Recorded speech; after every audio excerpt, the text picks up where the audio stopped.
Hammaga salom. Mani avzorlarimni sog'inib qolganlar uchun yana bitta sizlarga naxotka topib qo'ydim. Bu esa mana shunaqa pastila. Buni men bunaqasini emas, korobkali takoy chiroyli upakovka qilinganligini Yangi yil kuni odamlar uyga olib kelishganda yeb ko'rgan edim. Bu ikkinchi marta bo'ladi, lekin buni vkusini o'zim tanladim. Klubnichная dynya. Shunaqasini topdim. Yumshoqqina, og'ir emas. Endi sizlar bilan birga ochib ko'ramiz. Mana bunaqa ko'rinishda bo'lar ekan. Mana. Endi buni yeb ko'ramiz.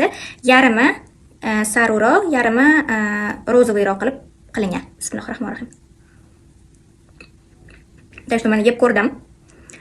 Mazasi sizlarga qanaqa tushuntirsam bo'ladi. Marshmellowni yegan bo'lsanglar, marshmellowdan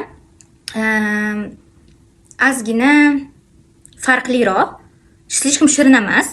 Menimcha ham marshmellowni ozgina tabiiyroq versiyasi deb o'ylayman. Tag'in bilmadim. Tuxumni oqini ko'p ko'pirtirib, qanaqadir konservant nimadirlar solishgan va shunaqa narsa chiqqan. Необычный, juda ham необычный vkus. Kim agar shokolad, слишком shirin bo'lmagan narsalarni yaxshi ko'rsa, bemalol sizlar ham yeb ko'rsanglar bo'ladi. Narxi ham qimmat emas, 25 mingligi ham bor edi, 35 minglik katta korobkaligi ham bor edi, 50 minggacha ham bor edi. Men Bob's Marketdan oldim. Так что mana shunaqa. Agar sizlarga ham shunaqa необычный mahsulotlar yoki bo'lmasam joylar, sayohatlar qiziq bo'lsa, albatta menga podpiska tashlab qo'yinglar, xursand bo'laman. Bye bye.